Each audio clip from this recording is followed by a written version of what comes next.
Hey guys, today I'm going to be doing a review on The Valley of Amazement by Amy Tan.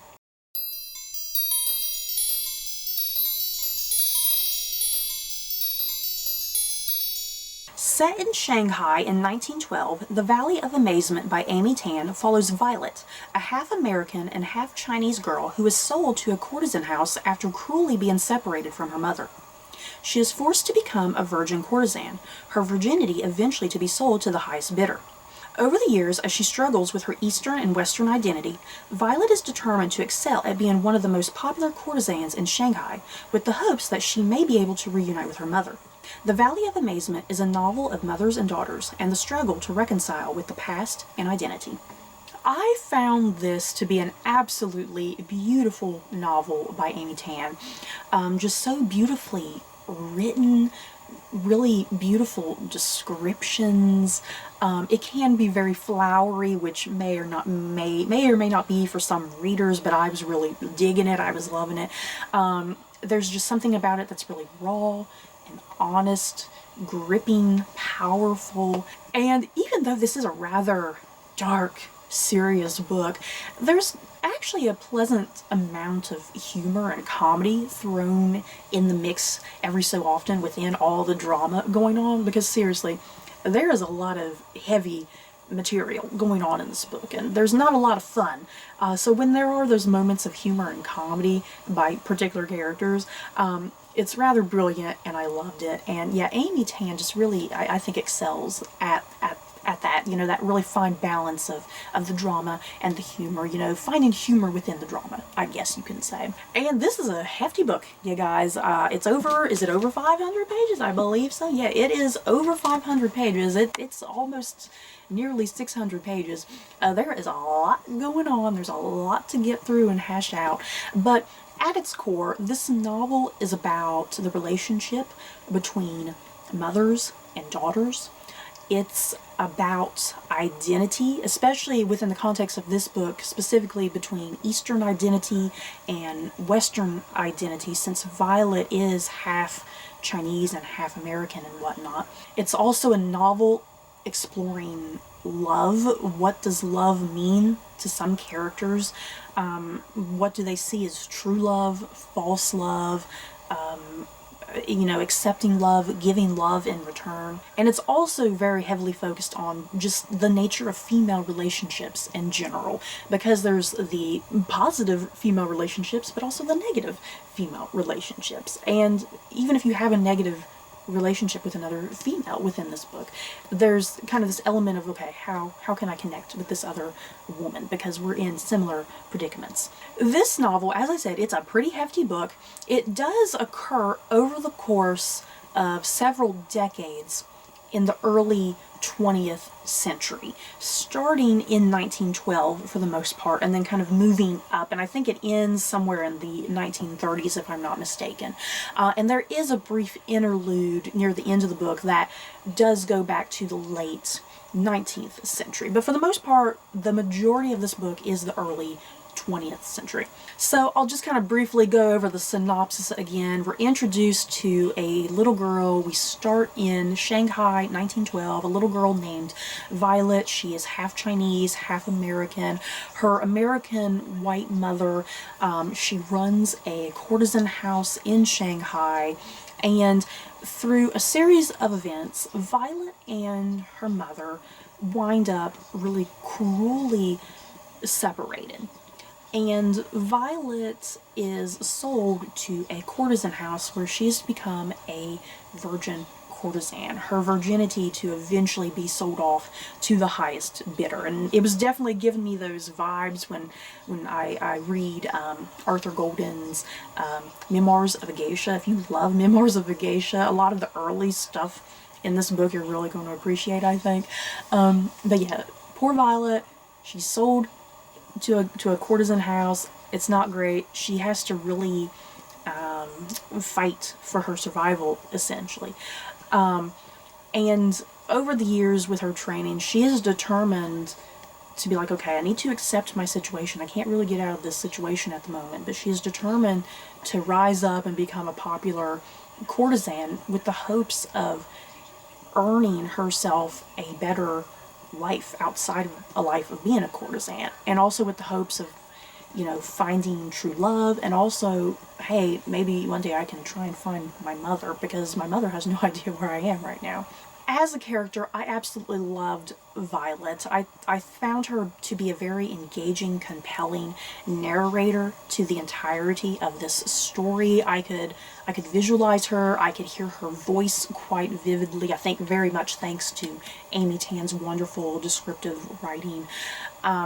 Violet is very resilient. She really strongly relies on herself, and she tries not to really rely on too many other people, because she has been cruelly manipulated by other people, and there's only a few people that she totally relies on over the course of this book that she absolutely trusts.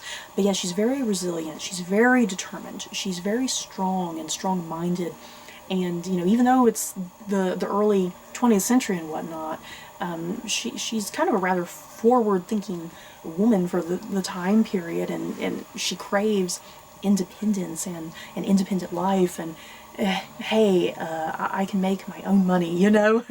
And also as a character, she's definitely not a perfect character at all. She definitely has her flaws, she has her insecurities, she has her vulnerabilities, which I appreciated. She lives a pretty rough and tragic life in some ways, but she's determined to rise up against that. And I think one of the biggest issues that Violet struggles with is definitely her identity. As I keep pointing out, she is half Chinese, half American. Her father was Chinese and her mother is a white woman.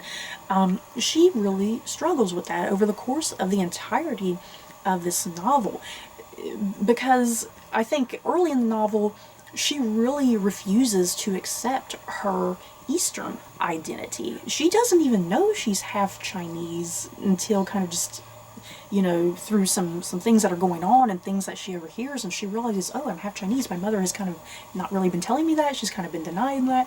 So Violet is really determined to kind of ignore and suppress that Eastern part of her identity and try to more embrace the Western side of her identity.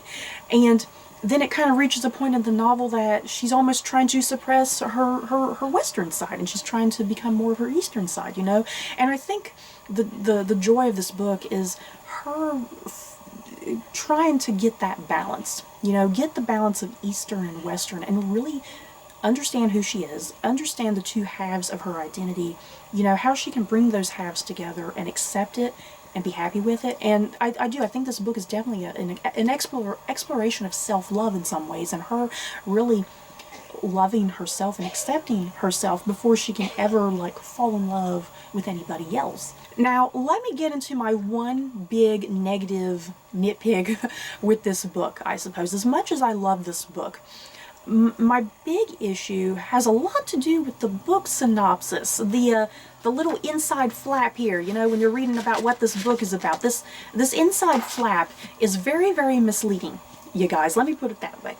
I went into this novel because of how the jacket explains the synopsis. I really was expecting this novel to be a dual narrative between Violet and her mother, Lucia. Because the synopsis on the jacket makes it sound like you're going to spend some time with Violet, some time with her mother Lucia, and it's going to alternate every chapter, you know. Whenever there's a dual narrative book, it often does that. You'll be here a chapter with your one of your characters, another chapter, you know, and it does that over the course of the entire book. So I was expecting this book to do that, but no, it doesn't. You spend the entirety of this book with Violet, which I was fine with, but at the same time I kept thinking about the synopsis on the jacket, because it mentions, you know, going back to the late 19th century and exploring Violet's mother's life. Her name is Lucia.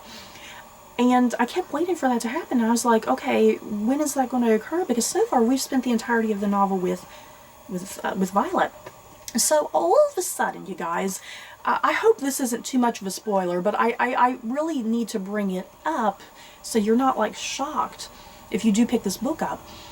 It reaches a point kind of near the end of this book, maybe about the last 25% of this book, I feel like, all of a sudden, you're at this really critical, pivotal part in the narrative with Violet. Some crazy things have just happened with her chunk of the story. And then all of a sudden, the novel abruptly, like I said, you have like maybe about 25% of this novel left to get through. And then all of a sudden, her narrative abruptly, strangely breaks off. And then you're thrown into Lucia's story, her backstory. And it takes you back to the late 19th century. And you get Lucia's backstory, how she met Violet's father, how her life kind of went downhill, how she became the owner of a courtesan house in Shanghai. And yeah, her life in America, her relationship with her parents, prior to moving to Shanghai, with Violet's father and whatnot, and how that relationship crumbles. And it was really bizarre, you guys. Now, the chapters with Lucia, there was nothing wrong with them. I still liked it. I still appreciate it in its own way. But it was a really bizarre abruptness to Violet's narrative after we have spent 75% of this novel with Violet, and then all of a sudden you're thrown into Lucia's story. Now, don't get me wrong. I understand what Amy Tan was doing, because she was definitely exploring the whole notion, that relationship between mothers and daughters. She was exploring, hey, Lucia and Violet, they're a lot more alike than they realize. I totally understand what Amy Tan was going for, and kind of and that going with her themes and messages and whatnot. But at the same time, as I keep saying, it was just a very unnatural abruptness to the narrative. And I really wish that this narrative had been more of a dual narrative, where maybe you would have a couple chapters here with Violet, and then you would have a couple chapters with Lucia, and then a couple chapters with Violet, and then Lucia. I wish the narrative had been a bit more like that. I don't know if it's maybe me. Because it was a very bizarre abruptness, when it felt like Violet's story was complete to some extent, and it was kind of like, okay, why are we just now visiting Lucia as a character? It was very, very strange, and it kind of took me momentarily out of the story. Like I said, not that it's badly written. It's definitely not badly written at all. It was still enjoyable in its own way. But was it necessary? I don't know if it was entirely necessary. As I keep saying, this is a very hefty, large book. It's almost 600 pages. The Lucia stuff could have easily been omitted, and this book could have been condensed, because by the time you get to Lucia's chapters, like I said, it's like the last 25% of this book. You're ready to finish this book at that point. You're ready to conclude this book and finish it up, and the Lucia chapters start to make this book feel its length, which is never a good thing. So yeah, that was definitely my biggest issue with this entire book, was Lucia just all of a sudden, her narrative and her story and backstory being thrown in at the very, very end, when I don't think it was absolutely necessary. It either just needed to be completely omitted, or, like I said, I would have preferred a much more natural dual narrative type of story. Violet chapters, Lucia chapters, Violet chapters, Lucia, if you get my drift.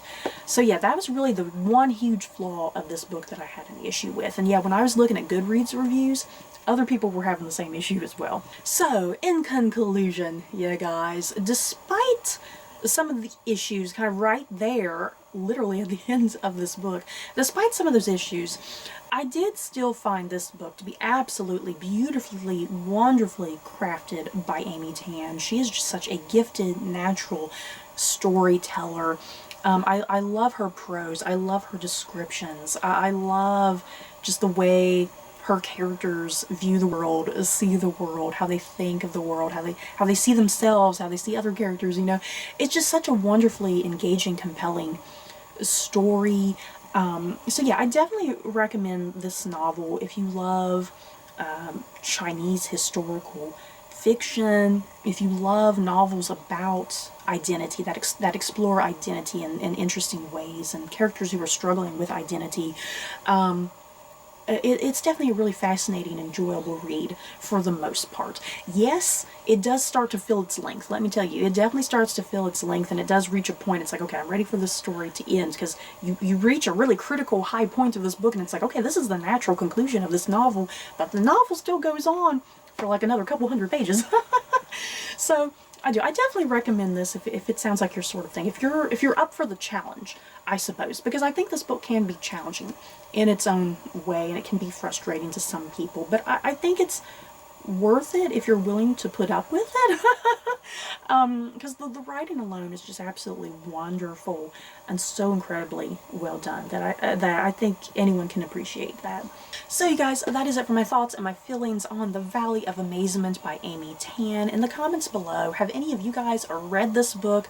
Did you love it? Did you hate it? Just let me know, because I know that there's a lot of just love and hate back and forth with this book, but I personally was okay with it. I loved it for the most part. So yeah, I'm definitely curious other people's opinions. So that's it for this video. Don't forget to like, comment, and subscribe. And if you like this video, you may like these other videos. Bye guys.